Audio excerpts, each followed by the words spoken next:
요즘 관심 갖고 또 궁금해하시는 소식 준비했습니다. 요즘 인터넷에서 그 연예인들의 양악 수술 이게 화제가 되고 있거든요. 네, 맞아요. 요즘 뭐 작고 갸름한 얼굴을 강조하는 양악 수술에 대해서 관심이 많으실 텐데요. 그래서 그런지 최근 1, 2년 동안 양악 수술을 받은 사람들이 50% 정도 늘었다고 합니다. 또 그만큼 문제점도 많고 부작용도 많아졌는데요. 네, 그 실태를 취재해봤습니다. 이미지 변신을 위해 성형을 선택한 일부 연예인들, 그들의 달라진 외모는 일반인에게 성형의 충동을 자극하기도 합니다. 여기 양악 수술하고 쌍꺼풀 수술? 양악 수술. 양악? 다 나는 쌍꺼풀 꼭. 유명 연예인들이 수술 사실을 당당히 밝히면서 급속도로 주목받기 시작한 양악 수술. 1,000만 원이 넘는 고가임에도 관심이 뜨겁습니다. 오디션 film 봤을 때는 오디션 일단 서류에서 거의 다 잘렸었어요. 저는 정말 진지하게 막 섹시하고 귀엽게 하시면 다 웃어요. 다 웃으시면서 그럼 넌 개그맨이라 해라. 이게 18번이었어요. 네, 한때 전신 성형으로 화제가 됐던 고고걸스 멤버 진아 씨 역시 양악 수술을 했는데요. 확 달라진 외모 덕에 수술 후에 큰 변화가 있었습니다. 여러분 세 번째 미녀 민진아입니다. 외모. 나도 이렇게 이번에 이제 미녀로 나가는 거야? 그러니까 자신감에 대한 만족감이 더 큰 것 같아요. 네, 그렇다면 이 양악 수술 어떤 수술일까요? 양악 수술은 턱 교정 수술의 하나의 방법으로 윗턱과 아래턱을 모두 절단하고 분리하여서 재위치시켜주고 큰 수술이네요. 관과 소료로 고정하여 주는 수식입니다. 네, 양악 수술은 수많은 신경과 혈관이 지나가는 턱 부위를 시술하기 때문에 어떤 성형 수술보다 어렵고 복잡합니다. 그렇다 보니 섣불리 수술한 후에 뜻하지 않은 부작용으로 고통받는 사례도 적지 않습니다. 양악 수술 후 턱 관절에 이상이 생겼다는 한 사례자를 만났는데요. 아래턱과 윗턱이 맞물리지 않은 부정교합으로 말을 하는 것조차 쉽지 않아 보였습니다.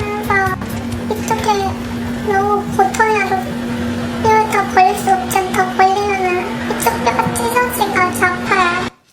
네, 수술 전 일상생활에 문제가 없었던 사례자, 그럼에도 왜 양악 수술을 하게 된 걸까요? 갸름하신 것 같은데요, 원래? 턱이 양악 때문에 그런 건 아니었고요. 실제로 양악 케이스가 양악 좀 시켜주겠다면 가격을 맞춰준다 해가지고 하게 됐어요. 병원 의사하고 상담한 것도 아니고 뭐라카 그것들 코디네이트 그래 코디네이트한테 꼬여서 했으니까 제가 꼬여가지고 부모 허락도 안 받고 그 얘네들한테 꼬여가지고 했으니까. 실제 양악 수술이 이루어지는 성형외과나 치과에서 상담이 어떻게 이루어지고 있는지 직접 확인해 보기로 했는데요. 의사가 아닌 상담사라는 명찰을 단 여성이 진단을 하기 시작합니다. 수험이나 인중 자체를 끼워져 있으시거나 비대칭이 있었는데요. 양악 수술이나 이렇게 뼈를 만지는 수술을 좀 가끔 하셔야 돼요. 권하는군요, 적극적으로. 네, 급기야 정확한 검사 없이 양악 수술이 필요하다고 확진을 내리는데요. 또 다른 병원에서도 상담사라는 여성에게 진단을 받았습니다. 비대칭 되게만 심해서 이해오세요. 더안 하시고 이러실 때는 충분히 권유하기만 해요. 교정 같은 걸로만은 안 돼요. 교정은 말 그대로요. 입만 골라지게 하는 거예요. 이 자체가 딱 그렇게 안만 들어가요. 그거는 할 수가 없어요. 그거는 어디 병원이나 마찬가지예요. 역시 육안으로만 본 채 양악 수술을 권유합니다.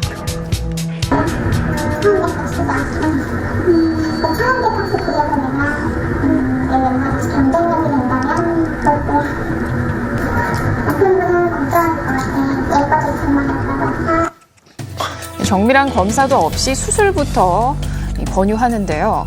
절반 이상의 병원에서 양악 수술 확진 판정을 받았습니다. 그렇다면 과연 정말 양악 수술이 필요한 상태였을까요? 보다 정확한 진단을 위해서 전문적인 검사를 받아보기로 했습니다. 시즌을 하고 그 엑스레이 사진으로 봤을 때는 반드시 결정적으로 필요한 사항은 아니십니다. 그거에 대해서 결정을 하기 위해서는 여러 가지 또 정밀한 검사를 하고 그런 진단을 거쳐서만 결정이 될 수가 있는 사항입니다. 아래턱이나 윗턱이 상당히 부조화를 가지고 있다거나 심한 어떤 기형을 가지고 있다거나 아니면 교합 이상이 있어서 저작하거나 발음하는 데 있어서 문제가 되는 경우. 양악수술 부작용으로 고통받고 있다는 또 다른 사례자를 만나봤는데요. 우선은 제가 양악수술을 한 지 딱 정확하게 이제 1년이 지나갔는데 턱 밑에 사실 감각이 못 느끼고 있는 것 같아요. 네, 인터뷰를 하는 내내 손수건으로 턱을 닦는 모습을 볼 수 있었는데요. 밥을 먹을 때나 어떤 음료 같은 거를 뜨거운 걸 마실 때 뭐가 떨어져도 사실은 잘 모르기 때문에 자꾸 이렇게 닦는 버릇이 좀 생기는 것 같습니다. 약간 좀 혓짧은 손을 만다든지 그런 것 때문에 사실 말을 많이 해야 되는 제 직업상 우울증이나 스트레스들이 다가오는 경우가 되게 있어요. 네, 사례자가 겪고 있는 감각 이상은 어느 정도 악화되어 있는 걸까요? 대학병원을 찾아서 정확히 검사해 보기로 했습니다. 양악 수술을 하는 경우에는 특히 아래턱 수술인 경우에 수술하는 부위에 신경이 지나가기 때문에 수술 과정 시 신경을 건드릴 상황들이 자주 벌어지게 됩니다. 그래서 아래쪽 입술의 좌우 감각이 한 중간 정도 수준으로 떨어져 있습니다. 그러니까 감각이라는 한 번 잃어버리면 돌아오지 않는다는 걸 사실 몰랐고요. 뭐 감각이 뭐 어떻게 된다라든지 그 부작용에 대한 설명은 거의 안 들었었어요, 정말. 해당 병원에서는 부작용에 대한 설명이 잘 이루어지고 있는지 확인해 보기로 했습니다. 어려운 수술이라고 이렇게 막 들어가지고요.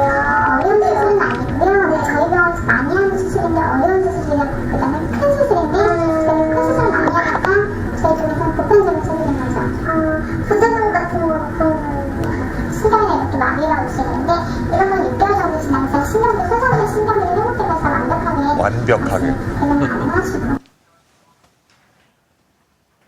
무조건 주변의 권유로 수술을 하거나 본인이 다른 사례를 보고 결정하는 것보다는 본인이 어떤 상태인지에 대해서 턱 얼굴을 전공한 외과 의사한테 정확한 진단을 받아야 되고 그 상태에서 수술을 결정하기 전에도 그리고 수술을 결정한 후에도 아주 신중하게 결정을 해야 되는 그런 큰 수술입니다. 아름다움 이전에 소중한 생명과 건강이 우선돼야 하는 양악수술. 자신에게 정말 필요한 게 무엇인지 충분한 고민과 함께 바른 판단이 필요합니다.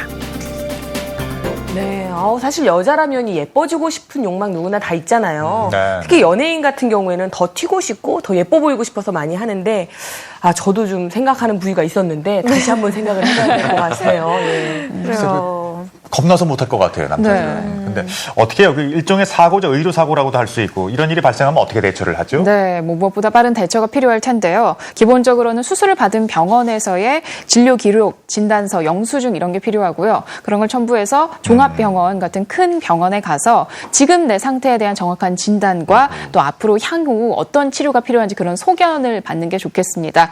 또 조금 더 이 사례별로 접근할 수 있는 방법이 다를 텐데요. 이 의료 소비자 시민연대 상담센터가 운영되고 있어요. 이곳에 도움을 받아보셔도 좋을 듯합니다. 네, 좋은 정보 고맙습니다. 이번에